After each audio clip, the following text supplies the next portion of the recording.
ఇంకా వచ్చేసి 14కు 16కు same toll గేట్లు ఉంటాయి.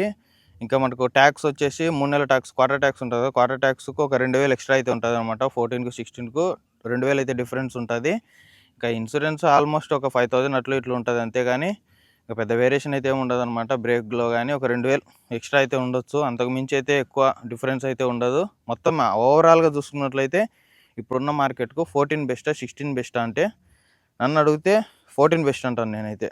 ఎందుకంటే టన్నేజ్ తక్కువ వేసుకున్నా కానీ టైర్లు లైఫ్ వస్తాయి, బండి మైలేజ్ బాగా వచ్చింది, లోడింగ్ కూడా ఎక్కడికి వెళ్ళినా కానీ మనం 31 టన్ను కాబట్టి 14 అయితే బెస్ట్ మార్కెట్ ఉందని చెప్పుకోవచ్చు. 12కు 14కు మంచి మార్కెట్ అయితే ఉంటుంది. 16కు కొంచెం లోడ్ దొరకడం కొంచెం లేట్ అవ్వచ్చు, కానీ ఇప్పుడు 14కు 12కు మంచి మార్కెట్ అయితే ఉంటుంది. 14 అయితే మనం 12 టైర్ లోడ్ వేసుకున్న వచ్చినా కూడా మనకు వర్కౌట్ అవుతుంది అనమాట. ఆ విషయంలో మనకు 14 బెస్ట్ అనమాట ఇప్పుడు చూసుకున్నట్లయితే. ఇంకా మనకు 14లో కూడా కొన్ని వేరియేషన్స్ అయితే ఉన్నాయన్నమాట. 14లో మనకు 28 ఫీట్